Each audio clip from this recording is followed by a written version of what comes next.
When Victoria ascended to the throne in 1837, she was just 18 years old. The empire she inherited was already vast, but fragile, stitched together by conquest, trade, and the illusion of superiority. To her subjects at home, the young queen represented hope, a fresh start after the scandal and corruption of her predecessors. But behind the pomp of her coronation and the glitter of her court, a carefully constructed image was already in the making. She was not simply a monarch, she was to become the living embodiment of empire itself. The popular narrative often paints Victoria as a powerless figurehead, a constitutional monarch swept along by the tide of her government's decisions. But in reality, her influence ran deeper than most imagine. She corresponded endlessly with her ministers, voiced strong opinions on policy, and above all, lent her name and presence to the expansionist ideology of the age. The empire's reach was legitimized every time her face appeared on a coin, every time her portrait hung in a colonial governor's office, and every time her titles grew longer, until she was crowned Empress of India in 1876, a symbolic gesture that told the world Britain's dominance was both inevitable and divinely sanctioned. Victoria's reign coincided with an unprecedented period of global transformation. The Industrial Revolution powered Britain's factories, its navy, and its railways. But it was empire that fed this machine. Cotton from India, sugar from the Caribbean, diamonds from South Africa, tea from Ceylon, and opium from China, all poured into Britain, enriching the crown and fueling the grandeur of her reign. Yet none of this was natural or peaceful. Every shipment of goods represented coerced labor, broken families, and entire societies restructured to serve a foreign master. And at the symbolic heart of this extraction stood Victoria, portrayed to her subjects as the benevolent mother of a global family. But the family was built on lies. For while propaganda emphasized harmony and unity, the reality was violence, famine, and exploitation. Her image was everywhere, on stamps, statues, medals, and official portraits, presented as a stabilizing force. This was deliberate branding, one of the earliest and most successful political image campaigns in modern history. Even as ordinary Britons struggled in poverty at home, they were taught to take pride in their queen as the figurehead of an empire where the sun never set. It was a psychological trick. Pride in Victoria's global power masked the hardships of everyday life in the factories and slums of Britain. Victoria's court played a crucial role in this transformation. Her husband, Prince Albert, was obsessed with progress, science, and industry. He championed the Great Exhibition of 1851, a massive display of imperial wealth that dazzled visitors with machines, raw materials, and treasures taken from every corner of the world. The Crystal Palace, where it was held, became a monument not only to innovation but to empire's spoils. Visitors walked past jewels from India, silks from China, and ivory from Africa, all presented as trophies under Victoria's reign. To the casual observer, it was a celebration of human achievement. To the colonized, it was a chilling reminder of conquest. The making of Victoria as Empress was also about morality. Her advisors and propagandists portrayed her as a paragon of virtue, devoted to her husband, strict in her values, modest in her habits. This image resonated with a Britain struggling with industrial upheaval and social change. She was the steady hand, the eternal widow after Albert's death, the mother of 9 children, and the grandmother of Europe's royal families. The message was clear: if Victoria could embody stability and domesticity, then the empire too could be imagined as orderly, righteous, and eternal. Yet beneath this surface was contradiction. Her government tolerated, and often encouraged, brutality in the colonies. Her armies crushed uprisings with merciless efficiency. Famine relief was withheld to protect profits. Still, her people were told that she symbolized compassion and duty. Letters and diaries reveal a queen far more engaged with empire than her sanitized public image suggests. She often expressed disdain for colonized peoples, describing them in language steeped in racial superiority. She celebrated military victories abroad, even when they came at horrific human cost. She mourned the losses of British soldiers but rarely acknowledged the far greater numbers of colonial subjects who perished. And yet, to her people at home, she was presented as the grieving widow draped in black, a sympathetic figure who commanded loyalty and love. It was this duality, private opinion versus public image, that defined Victoria's making as empress. She was both distant and omnipresent. Distant, because her subjects rarely saw her in person. Omnipresent, because her likeness was unavoidable, in newspapers, in schools, in churches, and even in distant outposts of empire. Governors swore loyalty to her, soldiers carried her banner into battle, missionaries invoked her name when spreading Christianity. She became more than a queen, she was a brand, the central pillar of Britain's imperial identity. This construction of Victoria as empress also had another function: it concealed responsibility. When atrocities occurred in India, Africa, or China, blame could be shifted to generals, governors, or merchants. The queen remained untarnished, her image preserved as pure. Her presence unified, but her distance protected her from accountability. It was a carefully balanced illusion, one that allowed the machinery of empire to grind on while maintaining a veneer of moral legitimacy. By the time Victoria was formally declared Empress of India in 1876, the transformation was complete. No longer just a monarch of a European nation, she was elevated to the role of global sovereign. The title reinforced Britain's dominance over millions of subjects, most of whom would never set foot in Britain itself. In villages from Punjab to Bengal, her name became synonymous with taxes, soldiers, and colonial rule. In London, however, she was celebrated as a grandmotherly figure, beloved and uncontroversial. The making of the Empress was not just about one woman, it was about constructing an entire myth. The myth that empire was civilizing, that conquest was benevolent, that Victoria's reign represented order rather than oppression. It was a myth sustained by portraits, ceremonies, and speeches, carefully designed to obscure the truth. And as this myth grew, so did the empire's reach, tightening its grip on distant lands, while the figure at its center became ever more untouchable. Victoria began her reign as a teenager uncertain of her place in the world. She ended it as the most recognized figure on the planet, a monarch whose face symbolized both progress and plunder. The image of the Empress was powerful, but it was also dangerous.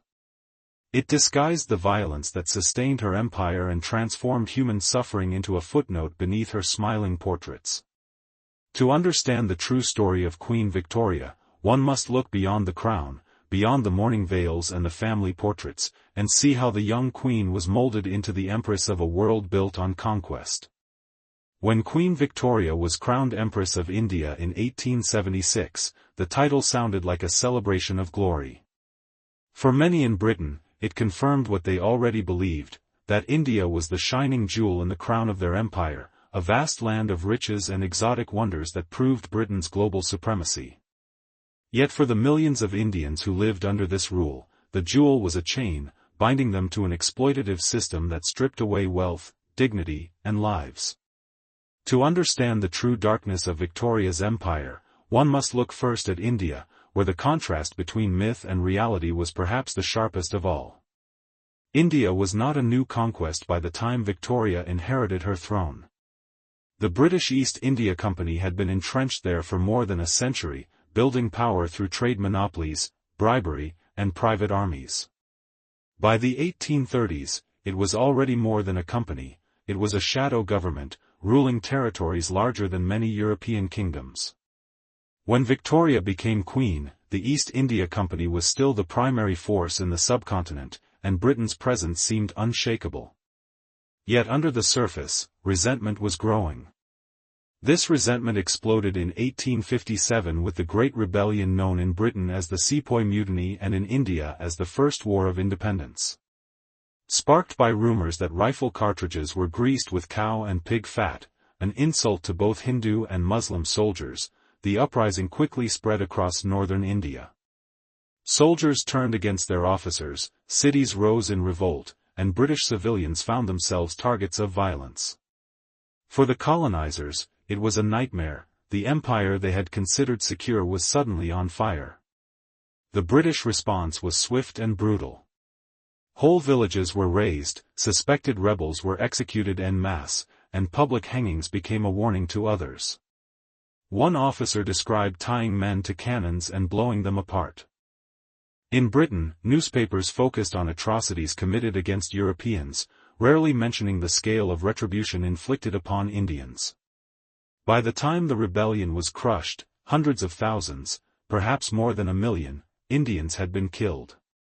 The East India Company was abolished soon after, and control of India was transferred directly to the Crown. From that moment forward, India was Victoria's India, her jewel, her empire. But what did this mean for ordinary Indians? The reality was crushing. Taxes increased, forcing farmers to sell crops to pay the colonial state. Local industries, once thriving, collapsed under the pressure of British imports. Indian weavers, whose fine muslin and textiles had once dazzled the world, found themselves unemployed as British machine-made cloth flooded the markets. Reports describe skilled artisans reduced to begging in the streets. The empire spoke of progress and civilization, but for those living under it, progress meant hunger. One of the darkest consequences of this system came in the form of famine. The Bengal famine of 1876–78 is one of the most haunting episodes of Victoria's empire. Drought struck parts of India, and millions faced starvation. Relief could have been organized, grain could have been distributed, and lives could have been saved. Instead, the colonial government prioritized exports.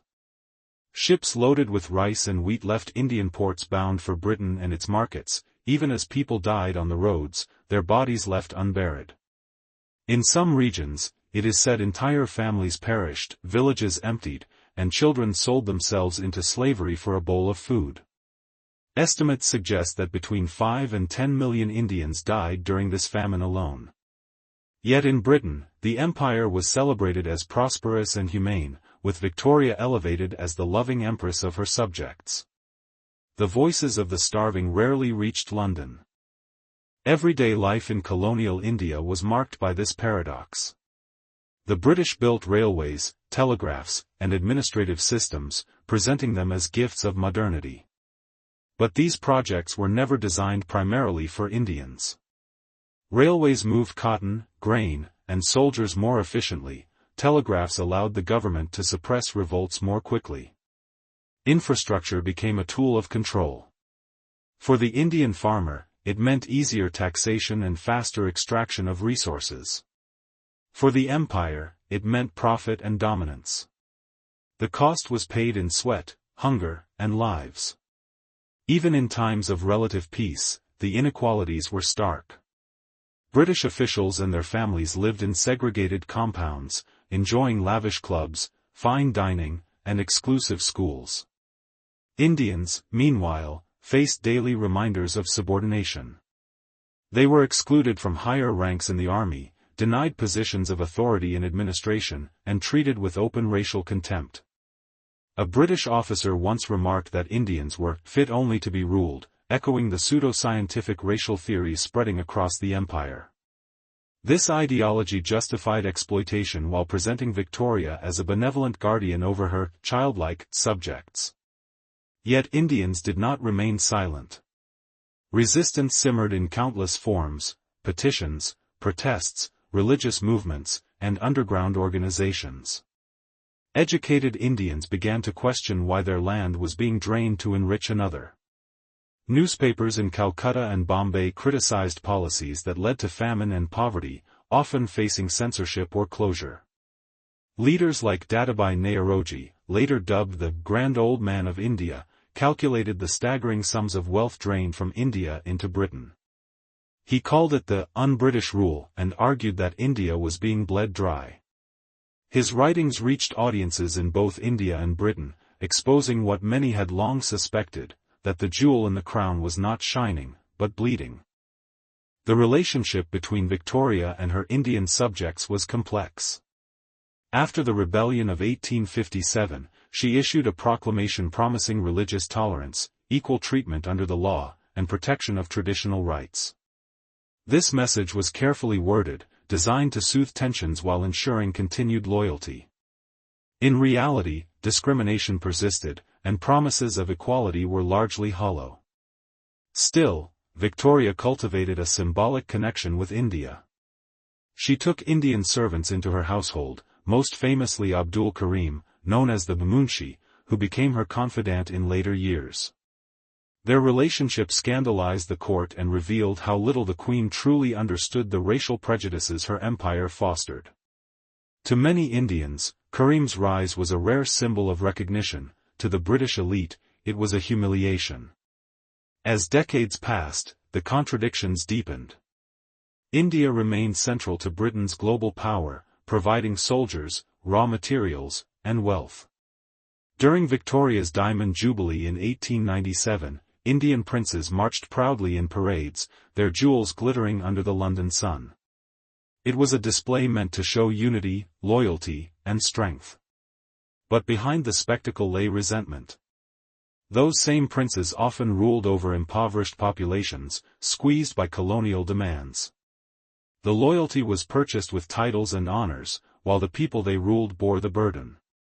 By the end of Victoria's reign, India had been transformed, but not in the way the empire claimed. Millions had died in famines, industries had been dismantled, and generations had been taught to see themselves as subjects rather than citizens. The British had planted seeds of nationalism, not out of generosity, but through oppression. The very policies that drained India also fueled resistance, laying the groundwork for movements that would one day demand independence. For Victoria, however, the story was different. She never set foot in India, yet she claimed it as her crown jewel.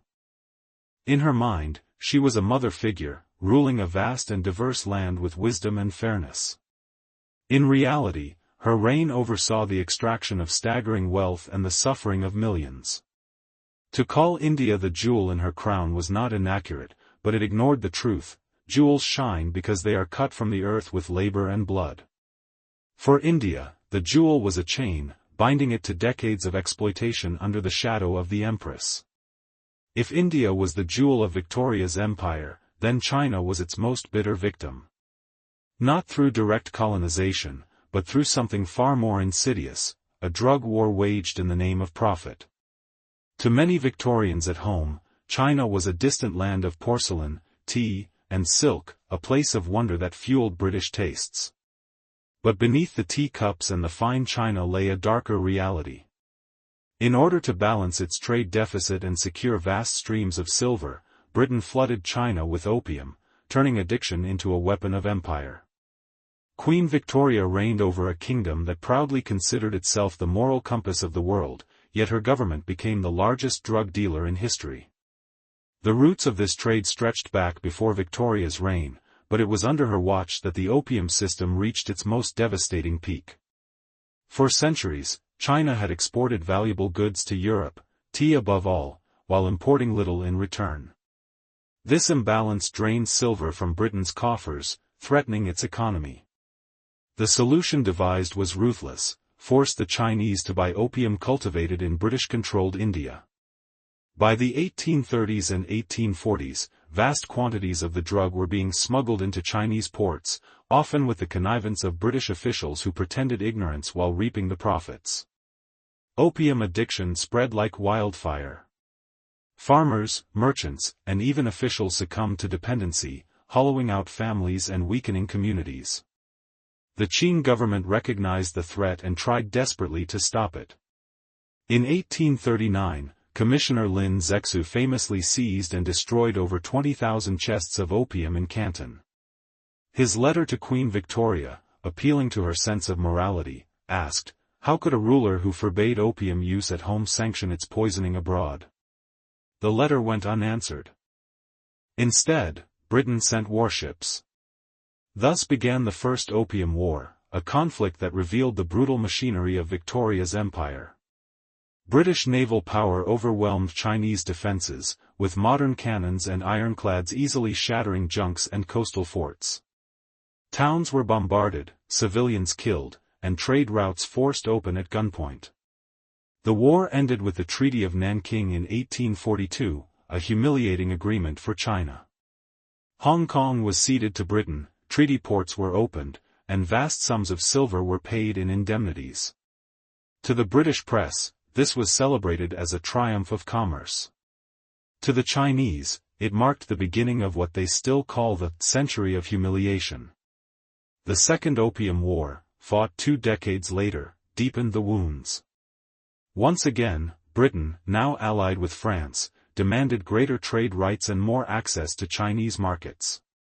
When resistance flared, the British Army marched on Beijing. In 1860, they reached the gates of the Summer Palace, a masterpiece of art and architecture, filled with priceless treasures. Rather than merely occupy it, British troops looted and burned it to the ground, leaving behind charred ruins where once stood centuries of cultural heritage. The destruction was not just military, it was symbolic. It told the world that even China's greatest symbols of pride and history could be reduced to ashes in the face of imperial power. Through all this, Queen Victoria's role was carefully shielded. Officially, she never declared war herself, Parliament and ministers bore responsibility. But the empire was fought in her name, and the spoils were celebrated as part of her reign.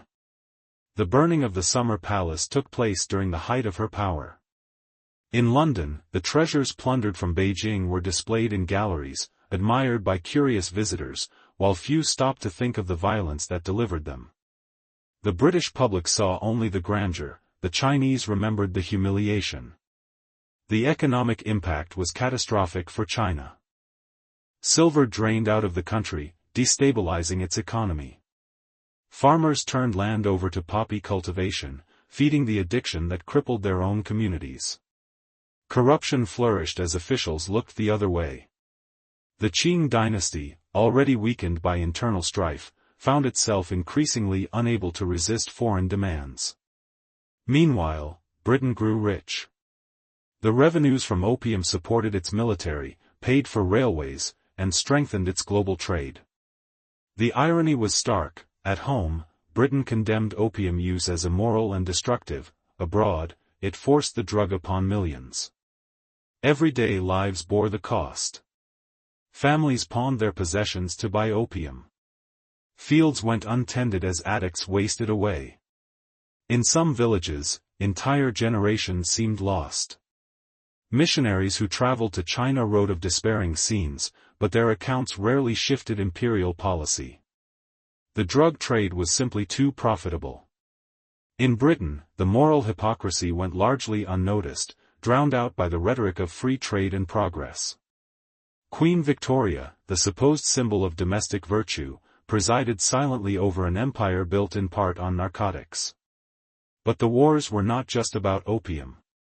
They were about forcing China into a global system dominated by European powers. After the wars, China was carved into spheres of influence.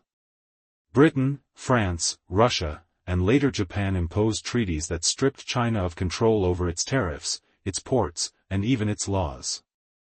Foreigners in treaty ports lived under extraterritorial rights, immune from Chinese courts. The humiliation was not only material but also psychological. For a civilization that had once considered itself the center of the world, being reduced to a pawn in imperial games was unbearable. Yet resistance did not disappear. Rebellions flared, secret societies formed, and resentment simmered. The memory of the Opium Wars and the burning of the Summer Palace became rallying cries for later generations of Chinese nationalists. Even today, the narrative of the century of humiliation shapes Chinese politics, a constant reminder of what happens when sovereignty is lost to foreign powers. And at the heart of that story lies Queen Victoria's Britain, the empire that chose profit over morality and inflicted wounds that would take more than a century to heal. The story of opium in China exposes the contradiction at the core of Victoria's empire. At home, she was celebrated as the widow in black, the paragon of morality, the grandmother of Europe. Abroad, her government ran a drug cartel on a scale the world had never seen, enforced not by gangsters in alleys but by admirals and generals with the might of the Royal Navy behind them. This was the true face of free trade, not voluntary exchange, but commerce at the barrel of a gun. In the end, China's humiliation became Britain's triumph, at least in the eyes of the Victorians. The silver flowed back, the trade routes stayed open, and Victoria's empire continued to grow. But the cost was enormous. Millions addicted, treasures lost, sovereignty shattered. The wars left scars on China's psyche that remain visible even today. For Queen Victoria, the empress who ruled over an empire where the sun supposedly never set, the Opium Wars were just another chapter of expansion. For the Chinese, they marked the beginning of a long night of suffering from which they are still emerging. By the late 19th century, the British Empire had reached the far corners of the globe, and Africa was next. Unlike India or China, Africa was not a single, organized state ready for conquest. It was a continent of kingdoms, tribes, and societies, each with its own traditions, wealth, and systems of governance. Yet to the Victorians, it was a blank canvas, waiting to be claimed, mapped, and exploited. The so-called scramble for Africa was not merely an exercise in geography, it was a calculated effort to expand empire, extract resources, and project power, all under the guise of civilizing a dark continent. Britain's involvement in Africa began long before Victoria's reign, with coastal trading posts and forts, but by the 1870s and 1880s, imperial ambitions accelerated. Diamonds in South Africa, gold in the Transvaal, and rubber in the Congo attracted adventurers, investors, and armies alike. The empire's appetite was insatiable, and the consequences for African communities were devastating. Entire societies were uprooted, traditional power structures dismantled, and local economies redirected to feed European greed. South Africa offers a chilling example. The British confronted the Boer settlers in the Cape and later in the Transvaal and Orange Free State, using military force to impose control over land and resources. But the colonization extended far beyond European settlers. Indigenous populations, the Xhosa, Zulu, and others, were pushed off ancestral lands, forced into labor on farms and mines, or subjected to violent military campaigns. The Zulu, under King Cetshwayo, had initially resisted, but British forces, using superior weaponry and tactics, decimated their armies. Villages were burned, livestock seized, and the survivors left destitute. British newspapers framed it as a story of progress and civilization, yet the human cost was enormous. Further north, in Sudan and East Africa, Britain's imperial reach intersected with other European powers.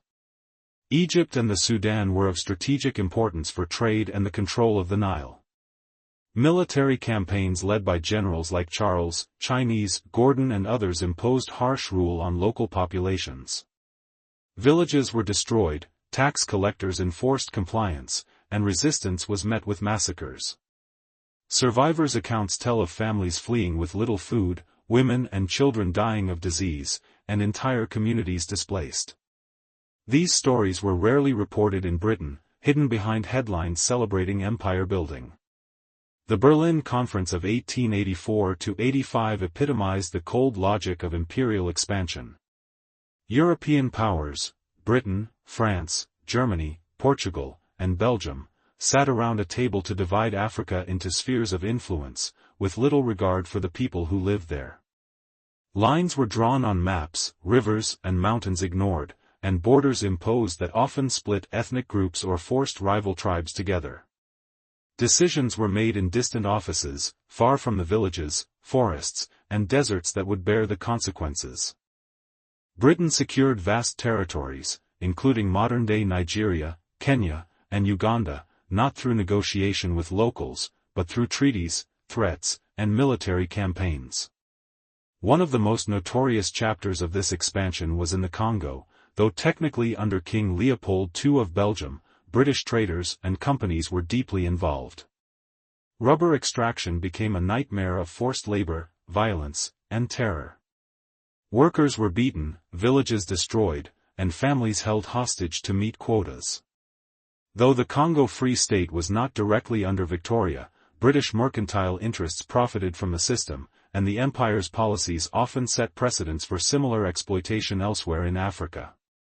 Infrastructure projects in Africa were framed as progress. Railways, ports, and telegraphs were built to connect colonies to British markets. The Cape to Cairo Railway, an audacious project envisioned to span the continent, symbolized both technological ambition and imperial dominance. Yet for Africans, these projects meant forced labor, dangerous working conditions, and little personal gain. Men were conscripted to build tracks through swamps, deserts, and jungles. Disease and exhaustion were rampant. European officials celebrated the speed of construction, but the workers' suffering was rarely acknowledged. Missionaries also played a dual role in Africa. They introduced education, medicine, and religion, but often acted as agents of empire. Schools taught English, European customs, and Christian values, framing them as superior to local traditions. Indigenous religions and cultural practices were suppressed, sometimes violently. Missionary work created pockets of compliance, preparing communities to accept British rule, while erasing centuries of local knowledge and autonomy. Resistance persisted despite the overwhelming military and technological advantage of the British.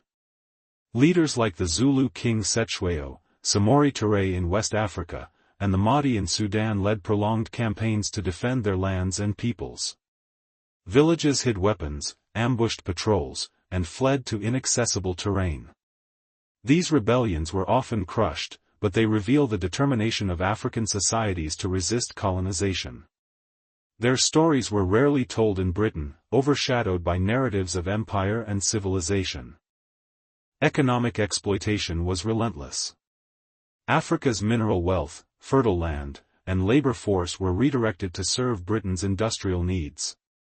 Cotton, gold, diamonds, and other commodities were extracted and shipped to London, fueling factories and banks. African farmers and miners were rarely compensated fairly. Taxes were imposed in cash rather than goods, forcing people to work for wages to meet demands. The empire enriched itself at the expense of local well-being, creating cycles of poverty that persisted for generations. By the end of Victoria's reign, Africa had been carved into colonies, protectorates, and spheres of influence. Maps celebrated the reach of empire, governments touted progress and civilization.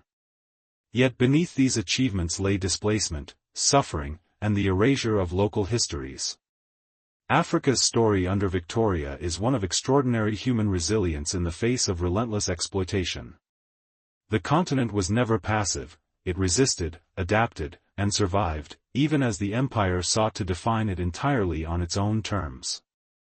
The British Empire presented itself as a force of moral authority, technological advancement, and civilization. In Africa, however, this veneer was exposed. Villages burned, culture suppressed, labor exploited, and lives lost, all carried out in the name of progress and loyalty to the crown. For Victoria, Africa was another jewel in her crown, a testament to British power. For the people of Africa, it was a landscape of suffering, coercion, and struggle, a stark reminder that the grandeur of empire often hides the human cost beneath its shining surface. While Queen Victoria's empire stretched from India to Africa, and beyond, the wealth it extracted did not lift all boats equally. For millions of Britons, life at home was far from the grandeur celebrated in newspapers and royal portraits. The streets of London, Manchester, Liverpool, and other industrial cities were crowded, filthy, and dangerous. Factories belched smoke, rivers ran black with waste, and children worked long hours in conditions that would horrify today's sensibilities. The empire's riches shone in palaces and galleries, but the people who powered the nation often struggled just to survive.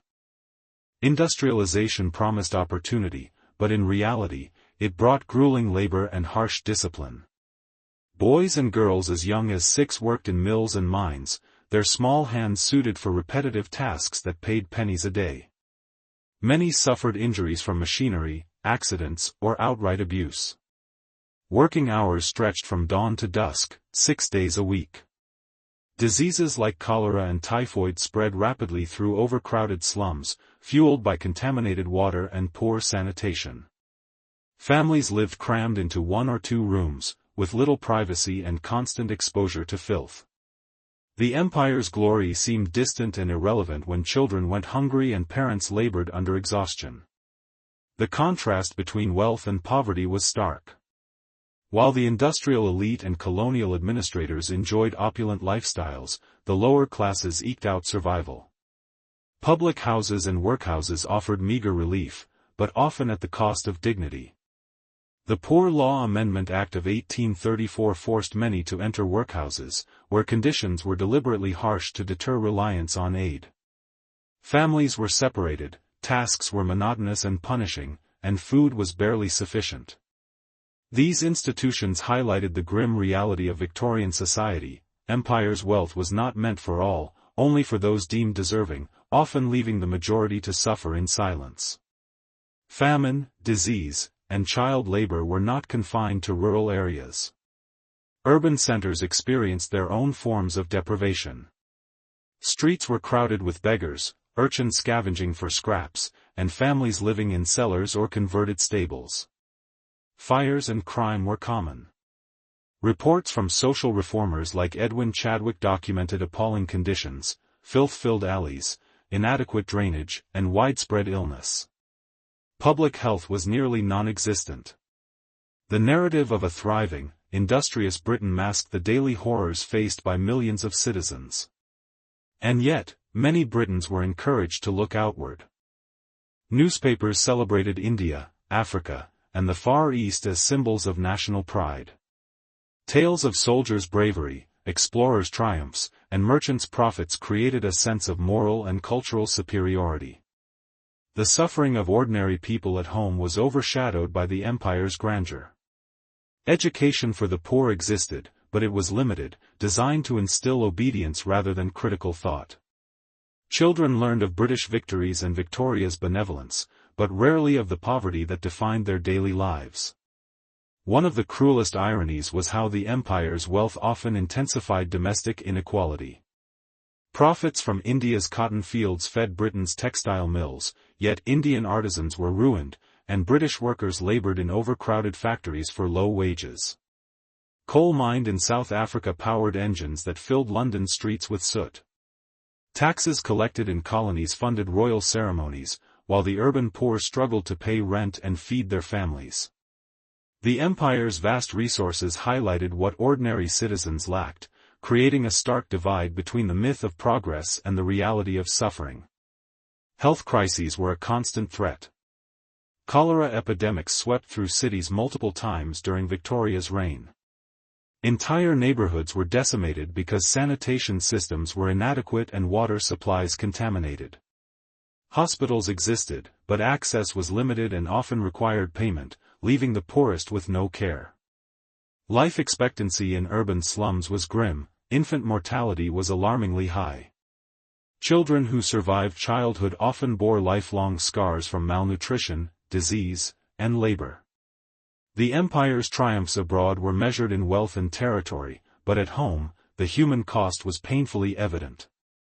The press occasionally reported on these conditions, but stories of famine, disease, and child labor were often overshadowed by imperial victories.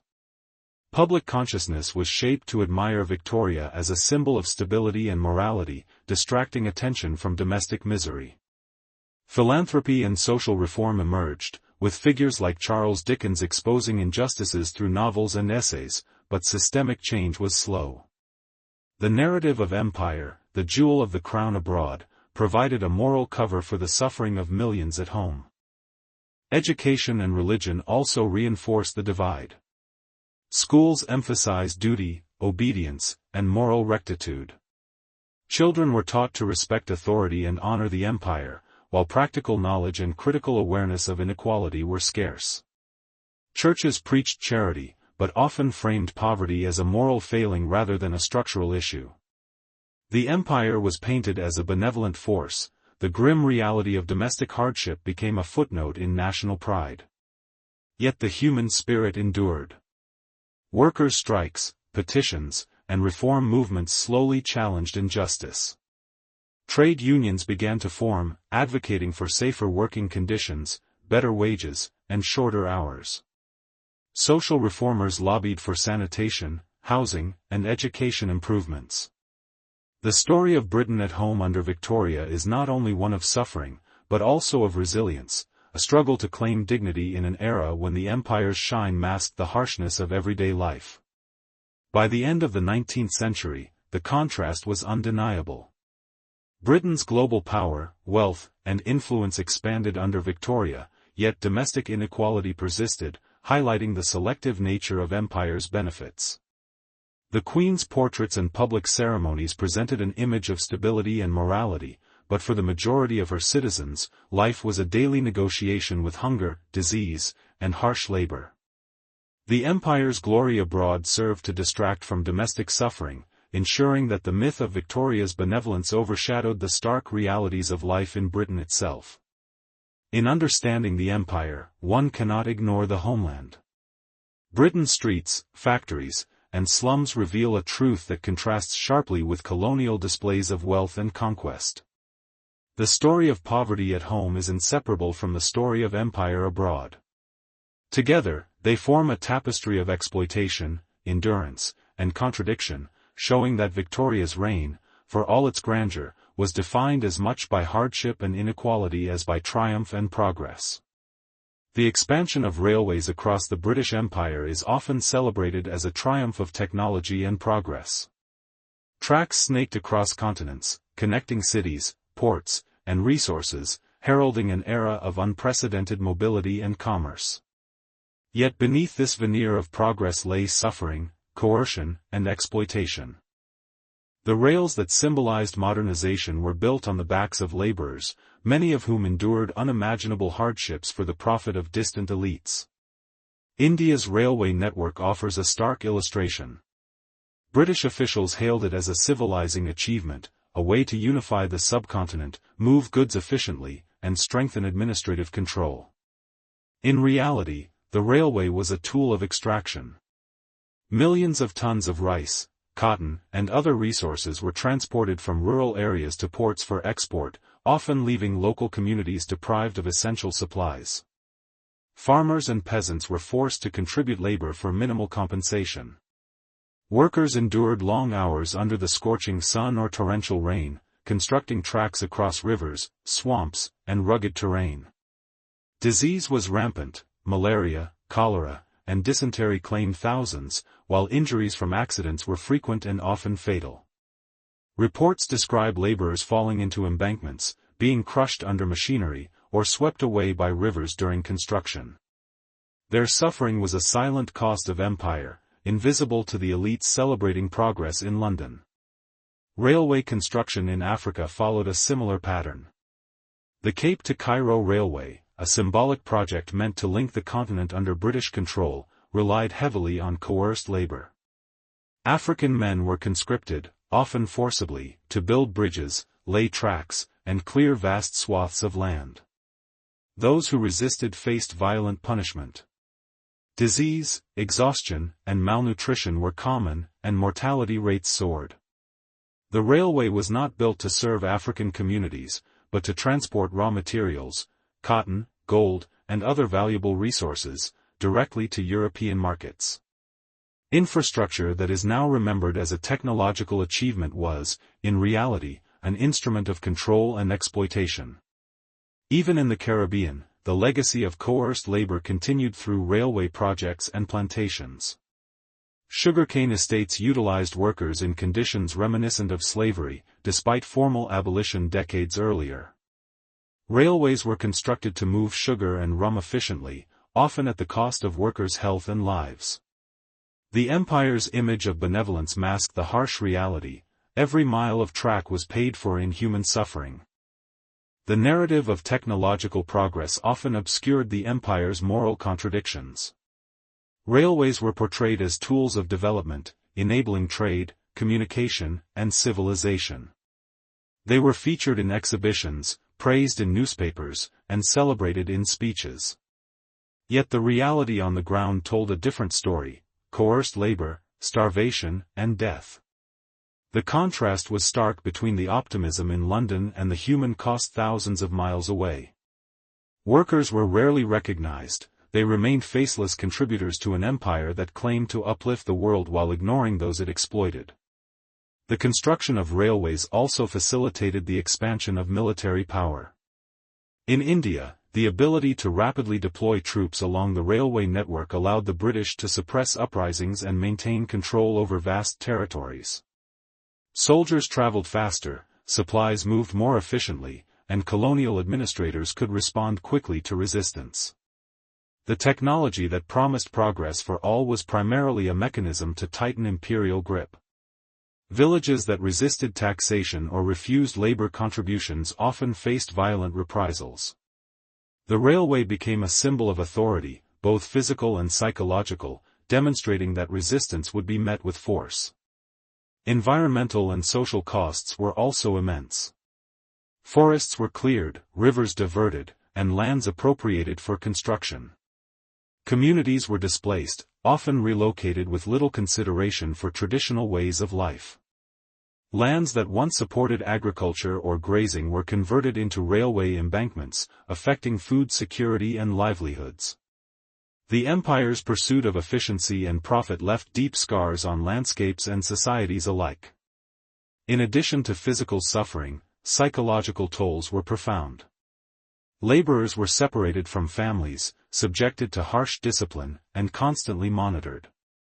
Fear and coercion maintained order on worksites. In letters and reports, some laborers described despair, exhaustion, and hopelessness. Yet their stories rarely reached the pages of London newspapers, which preferred accounts of triumph, engineering genius, and economic benefit. Empire was narrated as a tale of achievement, while the voices of those who endured the construction remained largely unheard. The economic benefits of these railway projects were undeniable, but for whom? British investors, colonial administrators, and merchants profited enormously. Goods, resources, and raw materials flowed efficiently to Europe, bolstering the empire's wealth and power. Meanwhile, laborers who built the rails were underpaid, overworked, and often left physically scarred. The rails carried the empire's goods, its soldiers, and its officials, but they also carried the silent suffering of millions who had no voice in the story of progress. Railways also symbolized the broader philosophy of empire, modernization intertwined with control. Technology was a tool to facilitate extraction, enforce authority, and demonstrate power. What appeared as advancement often masked coercion and exploitation. The glittering image of steam engines and tracks spanning continents concealed the human lives lost in their construction, the families disrupted, and the communities forever altered. Progress, in Victoria's empire, came at a price that was never acknowledged in official celebrations or royal portraits. By the end of Victoria's reign, railway networks spanned continents, connecting colonies, facilitating trade, and consolidating power. They were marvels of engineering and planning, yet their legacy is inseparable from the exploitation that built them. Railways were arteries of empire, pumping wealth from the colonies to Britain, sustaining the machinery of control, and demonstrating the cost of progress. For the millions who labored, the rails were not symbols of civilization, they were instruments of oppression, a reminder that every mile of empire's reach was paved in blood. The Victorian era is often celebrated as a time of scientific discovery and innovation. Steam engines, telegraphs, medicine, and industrial machinery advanced at an unprecedented pace. Yet beneath this glow of progress lay a darker side of science, experiments conducted in laboratories, colonial territories, and hospitals that pushed ethical boundaries, often at the expense of human lives.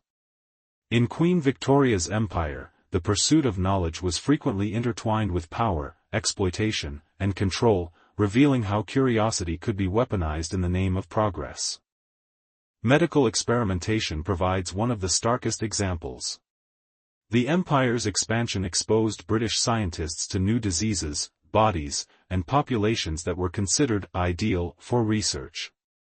In India, Africa, and the Caribbean, doctors and researchers frequently experimented on colonial subjects without consent.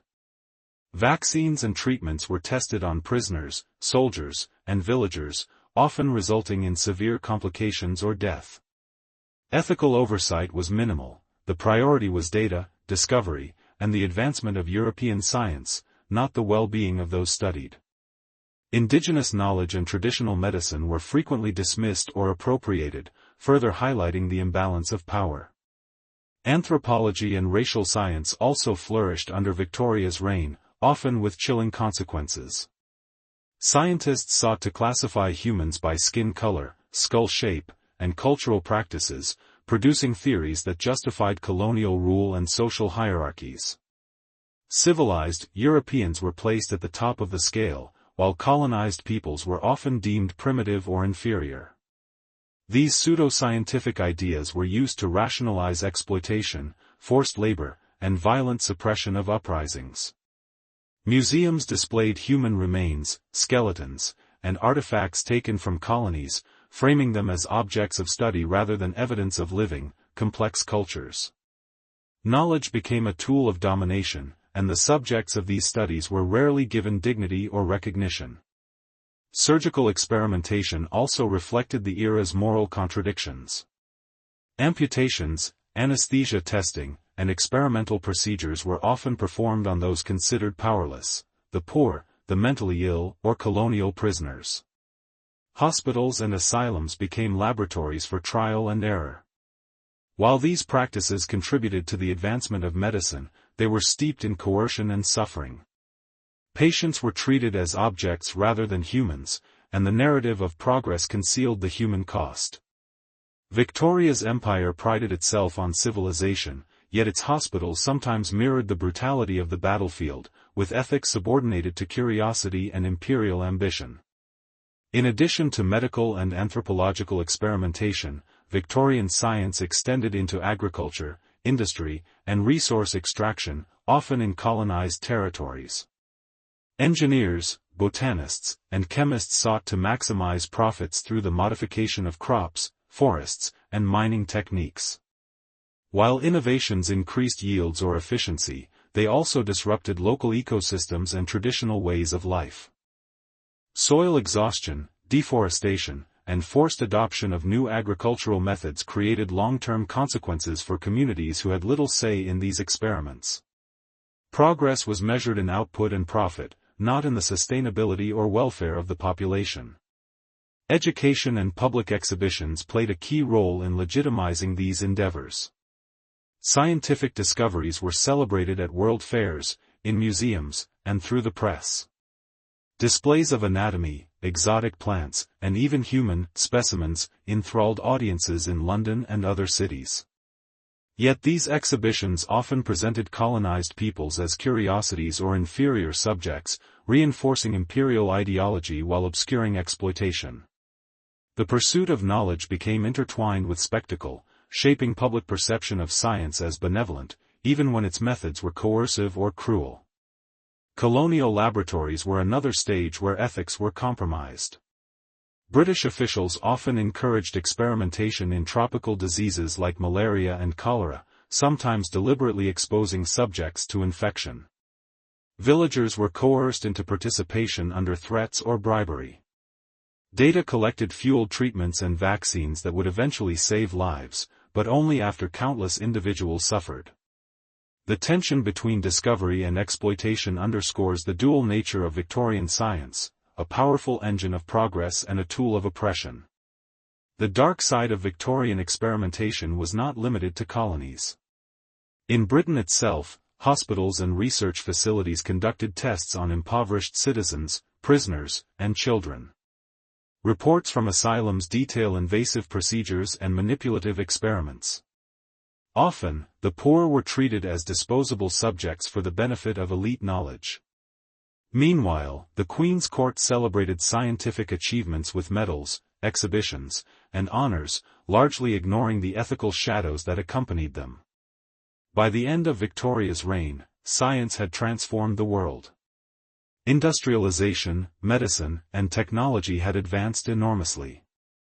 But the empire's success came with a moral cost. Knowledge, discovery, and innovation were inseparable from the mechanisms of control and exploitation. From laboratories to colonial fields, humans were tested, categorized, and coerced in ways that challenged the sanitized narratives of progress.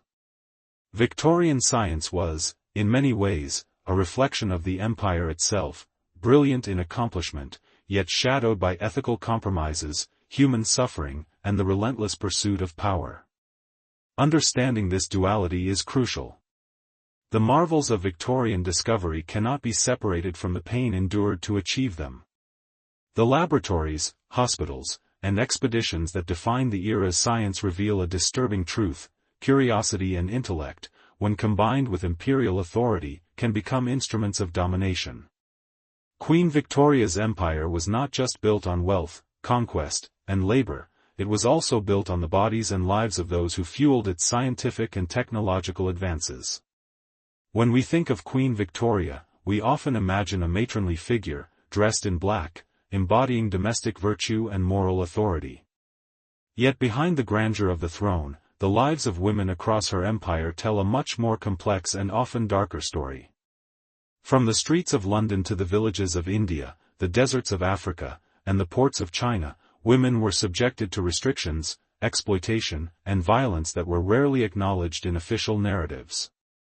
Their stories, hidden in plain sight, reveal another dimension of imperial power, one that shaped daily life, labor, and survival in profound ways.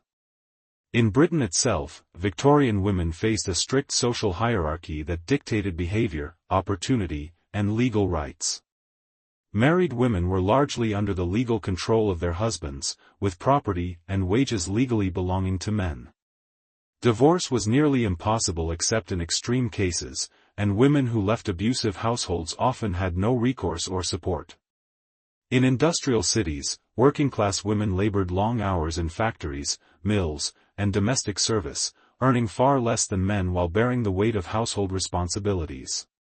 Many were forced into prostitution simply to survive, particularly in overcrowded urban slums where housing and food were scarce. Social reformers described the plight of these women in painstaking detail, yet their voices were often drowned out by celebratory narratives of empire and progress. Across the empire, the constraints on women were even harsher, magnified by the power dynamics of colonial rule. In India, for example, British authorities often imposed their own social norms while disregarding local customs and the welfare of indigenous women. Practices like child marriage, purdah, and widowhood restrictions were exploited by missionaries and colonial officials to justify intervention, presenting British rule as morally superior. Yet this moral justification ignored the lived realities of women, who faced both patriarchal oppression and colonial exploitation. Land seizures, famines, and forced labor disproportionately affected women, who were responsible for feeding families, tending fields, and caring for children. Their work was rendered invisible, yet they bore the brunt of both social and economic pressures. Sexual violence was a persistent threat for women under empire, particularly in colonized regions. In India, Africa, and the Caribbean, women were often subjected to harassment, assault, and abuse by colonial soldiers, administrators, and local intermediaries employed by the empire. These acts were rarely punished, as victims had little legal protection, and authorities often turned a blind eye to preserve the authority of colonial power. Missionary reports, local accounts, and letters from women reveal patterns of intimidation, coercion, and exploitation that were concealed beneath the surface of civilizing efforts. The empire's grandeur was built on the suffering and control of women who had no public voice. The labor of women was also critical to the empire's economy. In India, textile work, agriculture, and cottage industries relied heavily on female labor. British policies often disrupted these industries, forcing women to either abandon traditional crafts or work under exploitative conditions in colonial projects. In Africa, women labored on plantations, in mines, and on railway projects, performing the hardest physical tasks while receiving little recognition or pay. Their contributions were essential to the wealth of the empire, yet history often relegated them to the margins, invisible in the grand narratives of conquest and trade. Marriage and motherhood were tightly controlled under imperial ideologies, with profound consequences. British administrators often encouraged the union of colonial officials with local women or other Europeans to cement loyalty and social order. Yet these arrangements were fraught with imbalance. Local women frequently held no legal rights, and mixed-race children were often stigmatized. In India, the system of concubinage, formal or informal, allowed men in power to exert sexual dominance over women, with little accountability. Similar patterns occurred in Africa and the Caribbean, where women were vulnerable to exploitation by officials, traders, and soldiers. The personal became political. Controlling women's bodies was another means of consolidating imperial authority. Education and social reform offered limited avenues for some women, yet these opportunities were carefully circumscribed. Missionaries introduced schools for girls in colonies, ostensibly to empower them, but lessons emphasized obedience, domestic skills, and Christian morals over critical thinking or autonomy. Elite British women in colonies sometimes had greater access to education and influence, yet their lives were also constrained by social expectations and domestic duties. Even women in relatively privileged positions experienced isolation, rigid schedules, and limited agency, reflecting broader societal constraints on female freedom under Victoria's rule. Women's resistance, however, was never absent. Across the empire, women found ways to assert agency and preserve autonomy. In India, women participated in social reform movements, quietly challenged British policies, and maintained cultural practices despite colonial suppression. In Britain, activists campaigned for women's suffrage, education, and labor rights, laying the groundwork for later victories. In Africa and the Caribbean, women organized informal networks, led protests, and preserved traditions that resisted both colonial control and patriarchal oppression. These acts of resilience highlight that, even under extreme restrictions, women shaped their own destinies and resisted domination in ways often invisible to history. The hidden lives of women in Victoria's empire reveal the intimate, everyday realities of power, control, and resistance. While the empire projected wealth, morality, and civilization, women bore many of its burdens quietly, through labor, suffering, and constraint. They were essential to the functioning of both domestic and colonial societies, yet their contributions were marginalized in official accounts. Their stories, recovered through letters, reports, and local histories, illuminate the human cost of empire in a way that contrasts sharply with grand narratives of progress. Queen Victoria herself embodied contradictions of female power. As a monarch, she wielded immense authority, yet in private life, she navigated the strictures of domestic expectation, mourning, and moral image. Her reign symbolized both the possibilities and limitations of women's power in the 19th century. The lives of ordinary women under her empire, however, reveal a far harsher reality, that power often bypassed them, and survival required endurance, resilience, and quiet defiance. By the end of the 19th century, the empire's achievements abroad and at home were intertwined with the suppression and exploitation of women. The hidden lives of women are a crucial lens for understanding the contradictions of Victoria's reign: progress and oppression, visibility and invisibility, power and vulnerability. They remind us that empire is not only built on soldiers, resources, and railways, but also on the labor, suffering, and resilience of those whose voices history often silences. The history of Queen Victoria's empire is often told through maps, treaties, and portraits of triumph.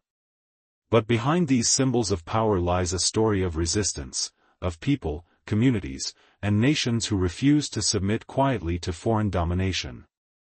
Revolts and rebellions erupted across the empire, from the streets of India to the deserts of Africa and the river valleys of China. These uprisings were brutally suppressed, their participants often erased from official accounts, yet they reveal the human cost of imperial rule and the courage of those who resisted. India, the jewel in Victoria's crown, provides one of the most famous examples. The Indian Rebellion of 1857, often called the Sepoy Mutiny, shook the foundations of British authority. Sparked by grievances among Indian soldiers over pay, conditions, and cultural disrespect, most famously, the use of rifle cartridges greased with cow and pig fat, what began as a military protest quickly spread to civilians and local rulers. Cities like Delhi, Lucknow, and Kanpur became centers of fierce resistance. Rebels fought not just to overthrow foreign rulers, but to reclaim autonomy, culture, and dignity. The rebellion was met with overwhelming force. The British Army executed mass reprisals, villages were burned, and entire communities punished for the actions of a few. Contemporary reports speak of massacres, destruction, and terror, yet in Britain, the rebellion was largely framed as a shocking outbreak of savagery against civilized order. Africa also bore witness to widespread uprisings. In the Zulu Kingdom, for example, resistance against British expansion in the late 19th century exemplified the struggle to maintain sovereignty and cultural identity. The Anglo-Zulu War of 1879 saw initial victories by Zulu forces at battles like Isandlwana, shocking the British military establishment. Yet superior firepower, reinforcements, and ruthless tactics eventually crushed the rebellion. Villages were destroyed, food supplies seized, and entire communities left destitute. Resistance was persistent, but imperial force proved devastatingly efficient, leaving scars that would echo for generations. In Sudan, the Mahdiist revolt demonstrates the fusion of political, religious, and social motivations behind resistance. Muhammad Ahmad declared himself the Mahdi, or Guided One, and led a movement against Anglo-Egyptian rule. His forces captured Khartoum in 1885, resulting in the death of General Charles Gordon, a figure lionized in British accounts. While British newspapers framed this as a dramatic but isolated tragedy, for the Sudanese, it represented a fight for sovereignty, religion, and survival. Subsequent reconquest by British forces was marked by scorched earth campaigns, mass killings, and the imposition of colonial administration designed to prevent any further uprising. Even in China, resistance against British imperialism manifested violently. The Opium Wars and the looting of the Summer Palace sparked resentment and armed resistance, though European military dominance eventually quelled large-scale uprisings. Local militias, secret societies, and civilian groups fought to defend communities, sometimes paying with their lives. These acts of defiance, largely absent from British narratives, highlight the persistence of local agency in the face of overwhelming force. Resistance was not always military. In India, petitions, boycotts, and subtle forms of sabotage became tools of defiance against colonial authorities. African communities used knowledge of local terrain, guerrilla tactics, and social networks to resist labor conscription, tax demands, and land seizure. In every colony, people developed strategies to undermine or evade imperial control. These non-violent actions, often invisible in official records, were nonetheless vital in preserving local autonomy, culture, and dignity. The empire's response to revolt was consistently brutal and systemic. Mass executions, village burnings, forced labor, and confiscation of land were common tactics to instill fear and reassert authority. British military campaigns were documented with a tone of professional efficiency, but eyewitness accounts and local histories reveal a pattern of terror aimed at deterring future resistance. The suppression of uprisings was both a demonstration of power and a warning. Rebellion against the crown would be met with overwhelming violence. Propaganda and censorship shaped public perception in Britain. Newspapers, parliamentary speeches, and official reports framed uprisings as irrational, savage, or fanatical, obscuring the legitimate grievances that sparked resistance. Victims were often dehumanized, and the complexity of local politics erased. Monuments and celebrations commemorated British victories, but the lives and struggles of those who resisted were largely forgotten or dismissed as footnotes. Empire was written from the perspective of power, silencing those who dared to challenge it. Yet the memory of rebellion endured. In India, Africa, and elsewhere, stories of resistance were passed down orally, forming the basis of national and cultural identity long after Victoria's reign. Leaders like Rani Lakshmibai of Jhansi, Shaka Zulu, and Muhammad Ahmad became symbols of courage and defiance. Their legacies remind us that empire was never uncontested, sovereignty and dignity were fought for continually, even in the face of overwhelming odds. The story of revolts and rebellions under Victoria's empire reveals a central tension, the gap between the empire's narrative of progress, morality, and civilization, and the lived reality of those who endured conquest and oppression. While the crown celebrated triumphs and expansion, millions resisted, often paying the ultimate price for daring to assert independence. Their silenced voices form a critical counternarrative, exposing the human cost of imperial power and the resilience of those who refuse to be subjugated. In examining these uprisings, one sees that empire was not merely built with treaties, railways, and armies, it was also contested in every village, battlefield, and town it touched. Resistance was a constant, persistent force that shaped the empire's policies, military strategies, and self-image. To understand the full scope of Victoria's reign, one must listen to these silenced voices, recognizing the courage, sacrifice, and determination of those who fought back against domination. Queen Victoria's empire was not only built on land, labor, and conquest, it was also constructed through the systematic appropriation of culture. Across Asia, Africa, and the Americas, priceless art, religious artifacts, manuscripts, and cultural treasures were looted, removed, and displayed in Britain as symbols of imperial dominance. Museums, galleries, and private collections celebrated these acquisitions as evidence of civilization and taste, but they also reveal a deeper story of exploitation, erasure, and identity theft on a global scale. In India, colonial officials and soldiers plundered temples, palaces, and forts during military campaigns. The Maratha, Mughal, and Sikh empires left behind treasures, gold, jewels, manuscripts, and ceremonial objects, that were seized, catalogued, and often shipped to London. The Kohinoor diamond, one of the most famous examples, was forcibly taken from the Punjab and incorporated into the British crown jewels. Its acquisition was celebrated as a symbol of victory, yet it represented more than wealth, it was the extraction of cultural heritage, a tangible marker of sovereignty stripped from a defeated people. Artifacts like miniature paintings, religious idols, and manuscripts were removed from temples and private collections, often with little regard for local sentiment or spiritual significance. In Africa, the pattern was similar. British expeditions looted royal regalia, masks, and ceremonial objects, many of which held deep cultural and spiritual importance. In Benin, during the punitive expedition of 1897, British forces destroyed the city, killing thousands and carrying off thousands of artworks, including bronze plaques and sculptures. These objects now reside in museums across Europe, celebrated for their craftsmanship, while the context, meaning, and memory of the communities that created them were largely erased. The theft was not merely material, it was an assault on identity, memory, and autonomy. China's cultural treasures also suffered under Victoria's empire and its allies. During the Second Opium War, British and French troops looted the Summer Palace in Beijing, carting away priceless artifacts, paintings, and sculptures. The palace itself, a masterpiece of architecture and landscaping, was burned to the ground.